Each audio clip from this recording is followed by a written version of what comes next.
next generation won't separate their bodies from their brains. They would never consider the metaphor of just a brain attached to the computer. How do we get to trust and intimacy within this blurred virtual physical world? There are estimations that it's up to $100,000 that is made on each of our data.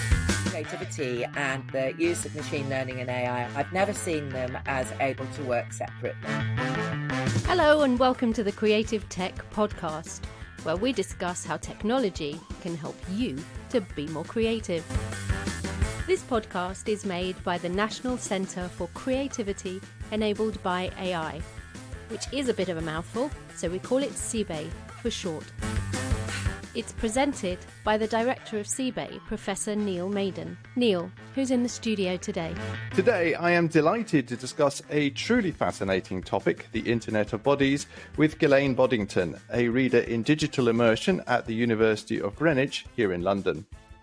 Ghislaine is an artist, curator, director and presenter who specialises in what she calls the future human, as well as body responsive technologies and immersive experiences. She is also co-founder and creative director of Body Data Space, a pioneering interactive creative design collective who have advocated for the living body to be at the heart of the digital debate since the early 1990s.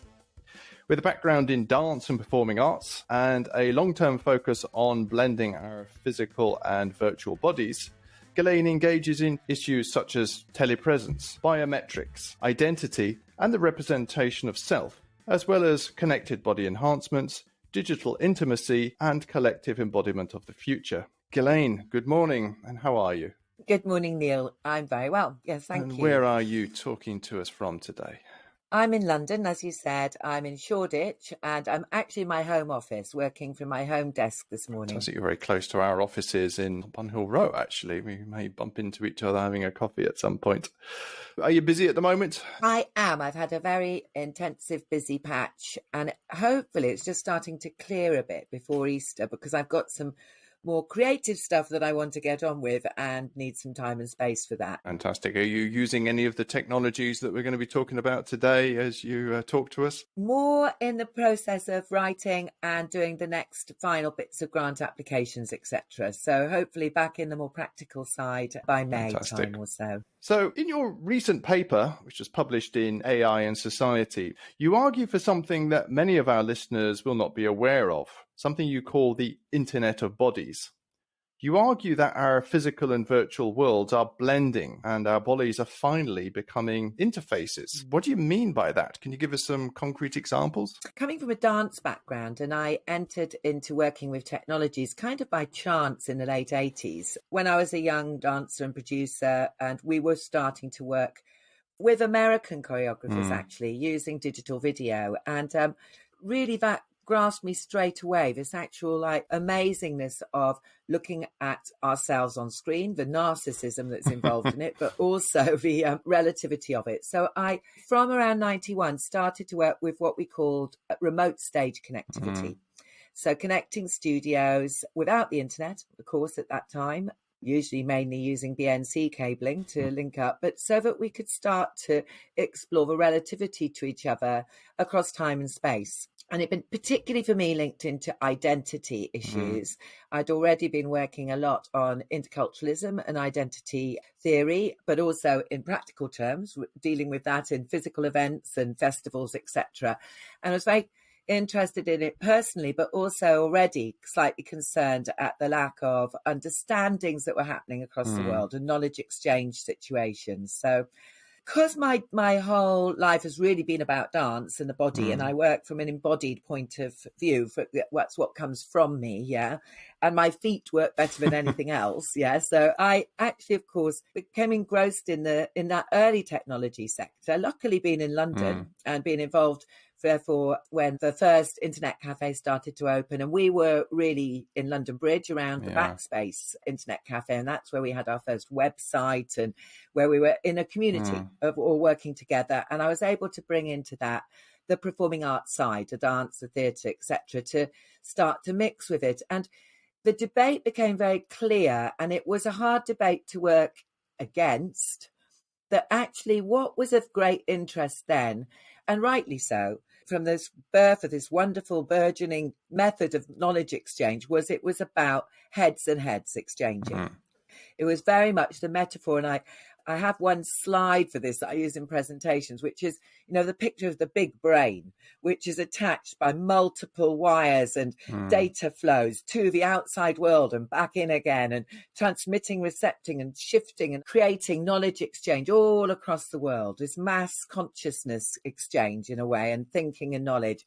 And of course, that for me was as fascinating as for everybody else, particularly in relationship to intercultural exchange, because I was well aware that we needed to have, we needed to hear other people's stories. We needed to share knowledge of each other on how to create solutions for problems that were the same problem in, London Bridge with backspace as they were in Riga or in the middle of Ouagadougou, for example. Mm-hmm. Yeah. But we needed to find that. But that I was constantly perplexed during that time at the lack of discussion about the body and the internet, and also about the really kind of slight disinterest in it, actually, really? The rejection to a certain extent of the body.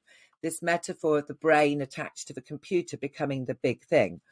So I got right in there and was like, okay, right, maybe I'm wrong. Maybe I should be thinking more about just the brain. But the concept of a brain kind of in a vase surrounded by, special liquids that just attached to the computer and that we would no longer need the body just was contrary to all of my sense of being and my identity and the people I was working with.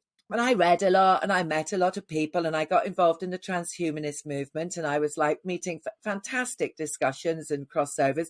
But it came clearer and clearer it really was about just the brain. Yeah. And that actually many of the transhumanists at that time, and some still are, very much talking about, well, this obsolete body. I don't really need this body. I don't actually even like this body very much. And, maybe it's a bit of a hindrance for me because actually it's my brain that matters. And I've written 20 books and I want them to be available onwards, which they will be, of course, which I've often said to them. But I actually think my brain is needed onwards too. So I need to be able to continue to live and thrive and continue to put my knowledge into the world beyond death as such. That extreme point of transhumanism, So as a group, a collective that we're working very much in cancer and very much from the dance space and into international networks, we're doing a lot of EU networks with dance and sound artists and digital artists, and bringing together hundreds of people across many workshops and practical commissions and festivals and curations. We were constantly going, yes, but the body, needs to be very much part of this. And it's an imperative part, particularly in relationship to interaction and transmission and reception. And so we experimented with that. And we had this phrase, which you said earlier, which is, the body needs to be the center of digital technologies. Yeah. And we came from the basis of, if as humans we make technologies, which we do and have done throughout our history, that those technologies need to enhance and work and augment us, as living beings. Yeah. And that's not just the brain, it is the whole body. So we worked on that as the body at the center of digital technologies. In fact, we've shifted across time because we were breaking down the centralization, as with many people, and looking at the decentered side, decentralizing the body as well, it not being the most important only thing. It's not a pyramid structure of the human body at the top or the human brain at the top.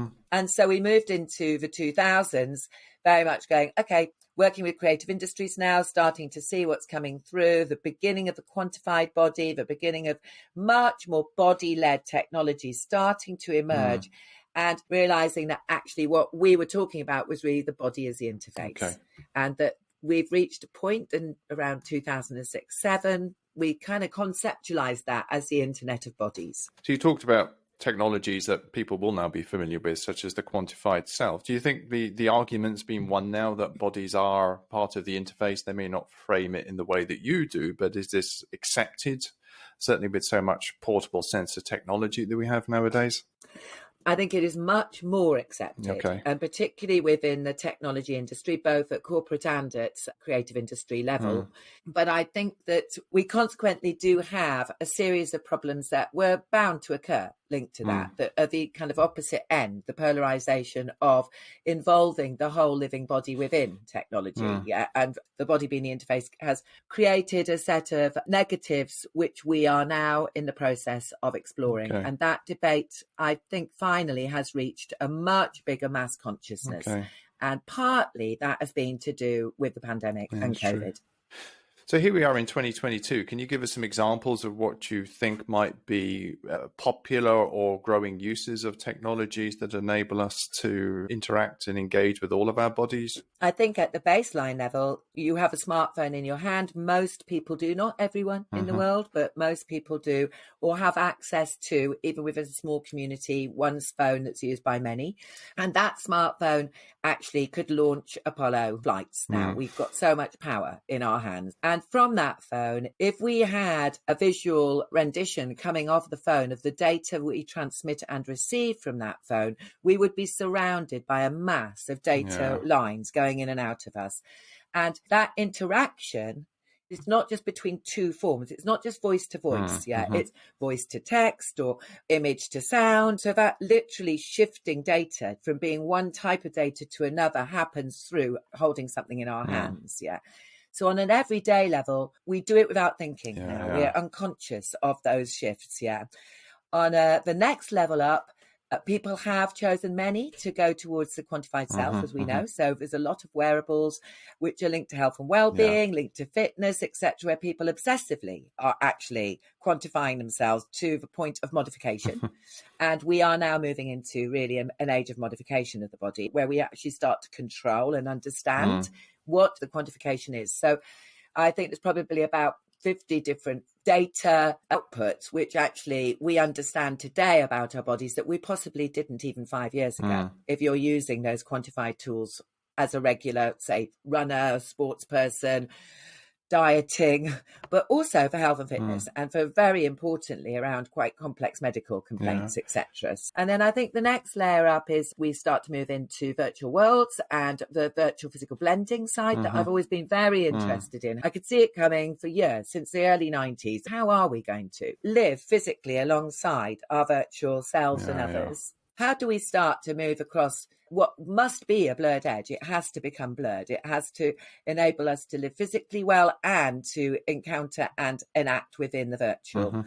And that in the last 5 years too, I think the telepresence domination of the pandemic has brought that into a much bigger mass consciousness. And then I think the final layer is the control of that and the control of our bodies and our data and our biometric data, which has become the most valuable data in the world. And our behavioural data is part of the predictive economics of all corporates onwards. And I think then we look at the last stage, which will be, and is becoming already in place, data transmission and reception implants. So the deep body, embedded technologies. So 3 of those 4 levels already sound like science fact to me rather than science fiction. I think you're right. Yeah. We went through quite a lot of complex bumps and ups and downs and full-on debates, which probably made us good at it, actually right there. And not just, of course, with the intellectual side of net exchange, but also with the dance sector and the theatre sector, who still are struggling with what they call the death of liveness. And I'm very interested in liveness. So a lot of my work is about how do we get to presence and trust and intimacy within this blurred virtual physical worlds, which allows us to be hyper-enhanced rather than to be disembodied as such. Do you think existing technologies are causing us to overtrust at the moment? You see so much overexposure of individuals via various mobile devices. Is that a concern that we should have collectively at the moment? I'm not saying it will restrict these technologies in the future, but it does seem to be a phenomenon. I think on one level, your question in terms of our concern about young people or even, ourselves constantly going to the phone and checking the addictive nature of it is a complex scenario at this point. I think it's slightly over exaggerated, as was, for example, the obsession in the early 2000s with gaming. Being the reason for obesity. We knew that gaming would become physical and it will become more and more physical. And in fact, it may be the actual opposite because it allows that scenario, of a physical scenario, to happen. I think we have a lot of learning to do. We're in a very extreme learning curve, and particularly us who are over 30. Because we are out of it, really, on this. Exactly. We don't quite get it. We put judgments on it. We create myths around it. We decide that because we're the olders, we know better, and we say that that's not good enough, or that's going to stop this, or make young people bad at this, etc. I think these are illusions. I believe a lot in intergenerational debate about it. I think we've got a massive amount to learn from under 20s, if not under 15s, actually, 15-year-olds, about virtual physical blending and blurring. But I also think that we need to be aware that equally the confusion is there for all product and service creators. So whether that is a micro business right through to a big corporate platform, we're all in this confusion, this learning stage. It's very complex, the patterns of interaction, and will become more complex, We can't trust that a company that puts out a new product, say a new wearable of some type, is going to have the data ethics attached to that company's mission to prove to us that they're not going to misuse us, us and our data. And I think that we have to go to a point, hopefully in the next 2 or 3 years, where that data ethic mission and the way that they will use our data is totally stated in a way that customers can see up front what will happen, not 80-page T's and C's, but right on the front page. We will not be misusing your data. And at the moment, you could look at 2 products on the web which are pretty identical and you wouldn't know which was or wasn't from first straight up, except for possibly micro businesses who do more about this data ethics straight up. So you talk about data ethics as being a potential barrier, and I know you advise the UK government on this. Do you see that as the biggest short-term barrier to this growth of the Internet of Bodies, or are there others that we should be aware of? The whole area of ethics in life in general is so complex. Indeed. I mean, look at what we've got happening at the moment with the war situation in Ukraine and Russia, etc. We all know that ethics has to be learnt from when you're young, when you're a baby, whereas you're born into a world of technologies. You take them for granted. We see 1-year-olds tapping, madly hitting the naught on a front of a magazine cover, thinking it's going to open the iPad, and it's not an iPad, So I guess I'm coming from a place where I don't think that the ethics involved in virtual are any different than they are in the real world, the physical world, and that needs to be totally considered. And I think quite often people go into virtual as if they're going into a game. I'm not mad on the gamification of all the culture stuff, actually, because I think it slightly takes the seriousness off these issues.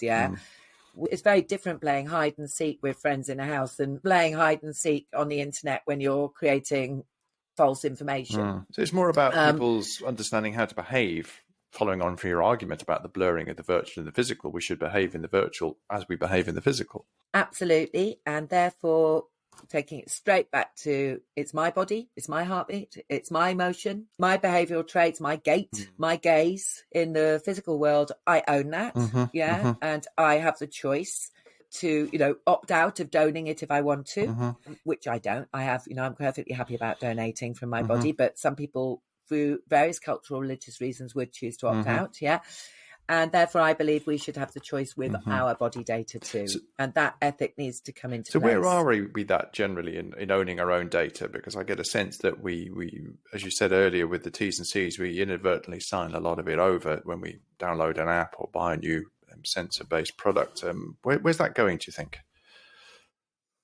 I think we're going towards another Cambridge Analytica, which will happen within the next 3 to 4 years with our body data.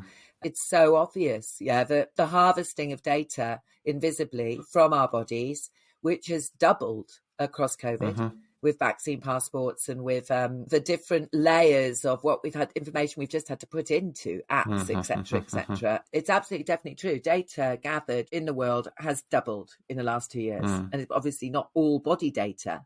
But my gaze from airport surveillance is probably held in, I don't know, I've travelled a lot. Yours too. 30 or 40 different servers minimum around the world, repetitively. I don't own it. I don't know who owns it. It's owned by multiple different companies. It's sold and it makes money. And there are estimations that it's up to $100,000 a year that is made on each of our data. Wow.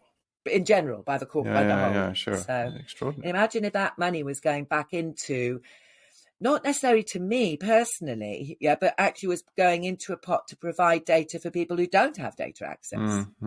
But it's not. It's going into billionaires' purses, and it's making more and more money for the big corporates. So do we need to learn to own our data? Do we need to be more ethical in our choices of which products we use and how we sign off T's and C's? Is the things that we as everyday citizens can do at this point, or is it too early in the cycle? I think it's a really interesting one, Neil, because in these debates with policy people and with companies, etc., and with the data for good grouping too, I think there's often a quite fast rejection of the intelligence of us all to be able to deal with our data. Yeah. I mean, what I'd like to see would be at the front line of my computer was a data dashboard, which I can choose to opt in or opt out of various data usage. And obviously, I personally would tick into the data use for good. Yeah, I have no problem with that. I know we need that mass big data to create solutions to massive problems, climate change, the vaccine, everything, you know. Maybe that option should be automatically ticked on, but you have to take it off if you don't want to give data for good, you know. But I think the data for good lots seem to believe, not everyone, but, you know, in general, that people wouldn't tick it on. They would be not intelligent enough or a bit too mean to just opt in, to that, And then at the other end of it, there's often a debate which is that the public are just not intelligent enough to use a data dashboard. Well, I don't believe that's true. And actually, if you were so uninterested, which some people are completely, I don't care what my data's used for, it really doesn't bother me, then fine. Yeah. The data for good tick button is on and the rest of it goes to charity. I think if you made everybody aware that there's the estimate of $100,000 per year associated with their data, they may suddenly become a bit more attentive to clicking some of those buttons. I think that was fascinating. I'd not heard that estimate before, so that was fascinating.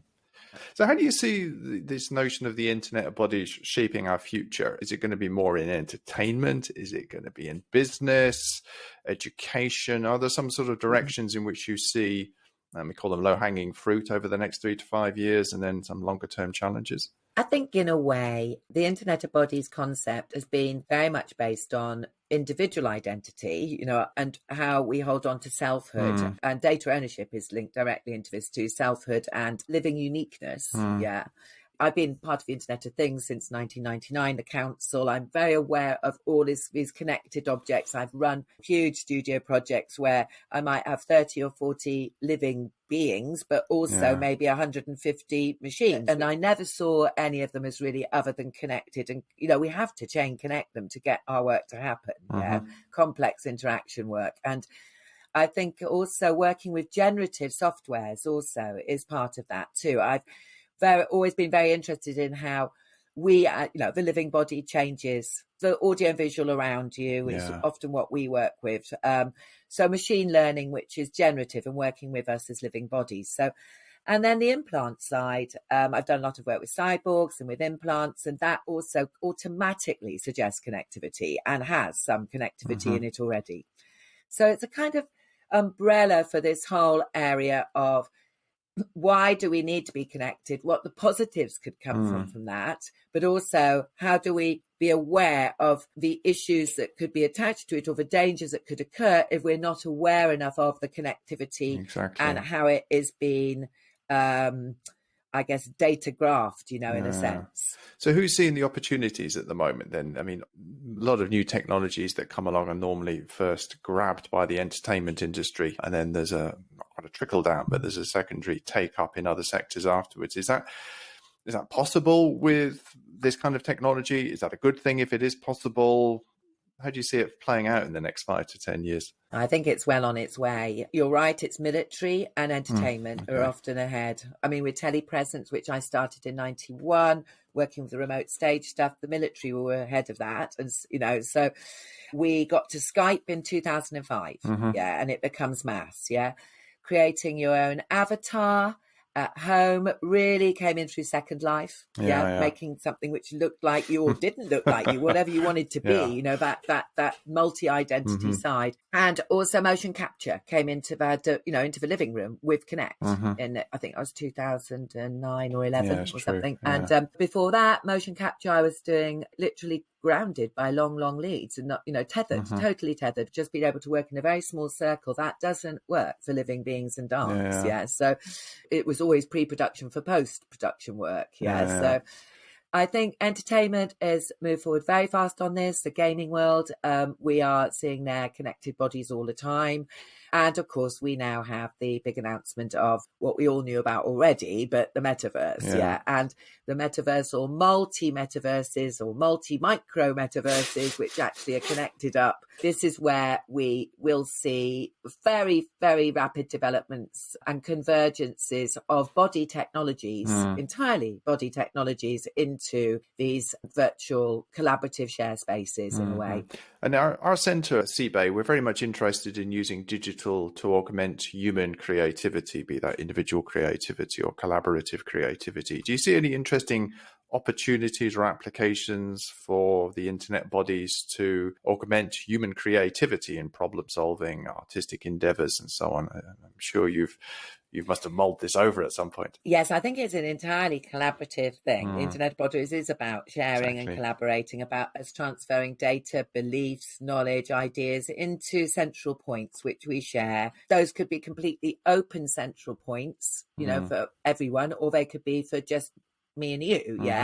We can make those decisions. I think that looking at creativity and the use of machine learning and AI alongside it, I've never seen them as able to work separately. It is very much a collaboration, human and machine collaboration. That's why we make technologies. That's what I believe.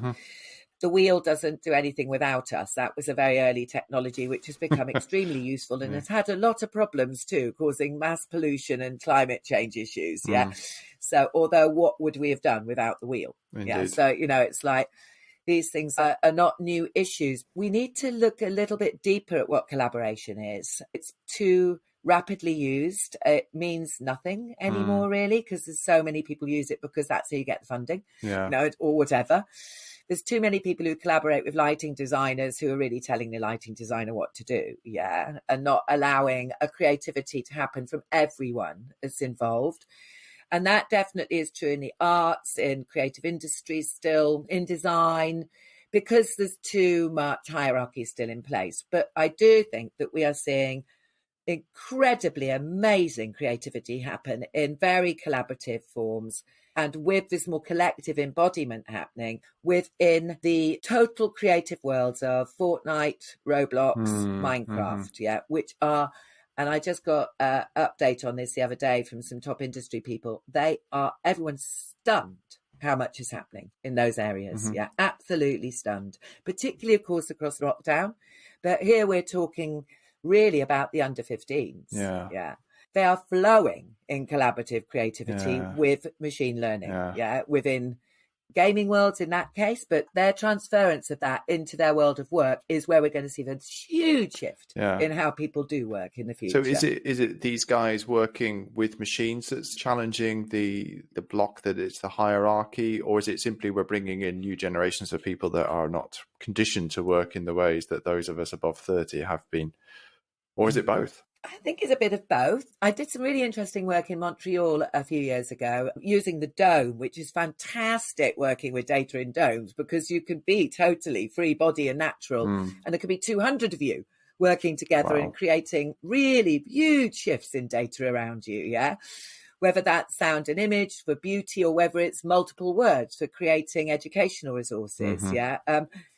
I think domes are beautiful immersion spaces, like cathedrals were in their day. These are amazing, beautiful spaces which can open up creativity in people with sound and light and smells and everything. But I did some work for Society of Artists and Technologists.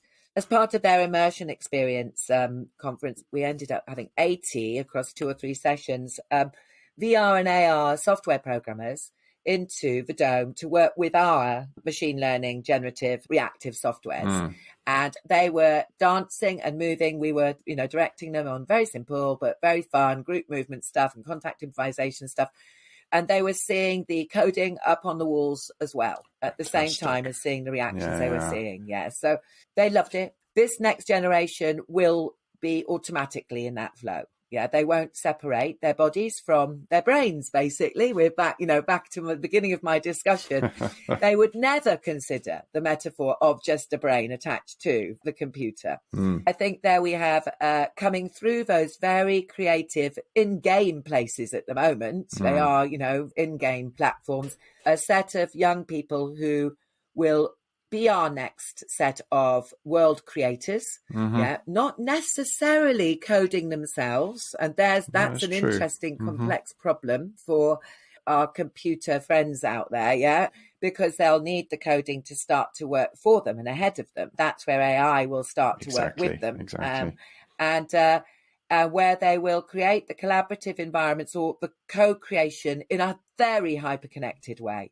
And those methodologies will flow into work, and obviously the rest of their social lives, very much into health and well-being, very important area of this, actually. And I think hopefully more and more into politics and policy. And again, working a lot at the moment on the technology side of Ukraine and Russia stuff for the BBC at the moment. We're doing a lot of coverage every single day. I'm absolutely amazed what's happening with social media from both sides, but very particularly how we now have what is really our first social media world leader coming from the president of Ukraine. Well, this is a very optimistic and upbeat finish here to talk about the next generation of younger people coming through and enhancing everything from AI to end user programming to be able to co-develop these technologies for hopefully peace. I'll say that since we're recording that it's a difficult time. So thank you very much for that. That was fascinating. I want to finish off the podcast by asking you a couple of questions that we like to ask all of our podcasters. At CBay, we build technology to support creative problem solving with tools you can use every day. More ideas, more often. Creativity on demand, if you like. So let me test your creativity on demand with 3 short questions demanding short answers, if I may. First question is, what is the most single important thing you need in order to be creative? I'm going to say this very well-known phrase, but flow. It needs to be a flow and a openness and flow that actually you need to find through a figure of 8 connectivity between your brain and your body. And actually many people have lost that. They can relearn it. That's no problem. Hopefully our younger generations stay in that very important body-mind interface flow. Fantastic. I'm tempted to ask more, but this is a short answers question. The second question is, if you could create any new tech or app that could do anything, real or imaginary, what would it be?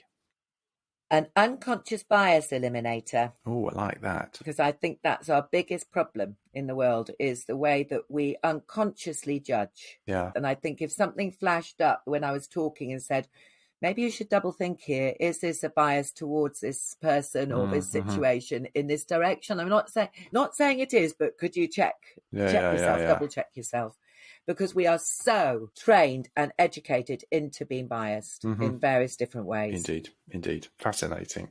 And if you could remove one thing from the world to make people more creative, what would that thing be? I think at this point, I've been feeling very strongly it has to be war and weapons, and we should just remove all weaponry and all of those ways of destroying each other. Physically particularly, but also mentally. A fantastic answer to the third question. So thank you very much for taking time to talk to us today. It's been fascinating to meet with you and talk with you. Well, thank you very much too. And thanks to our listeners for listening to the Creative Tech podcast from CBay. Check the show notes for links and any other stuff we've talked about today. And please take time to like the podcast and leave a review. It really does make a difference. You can follow us on Twitter at CBay Center, that's CEBAI Center, or on LinkedIn, Creativity Enabled by AI.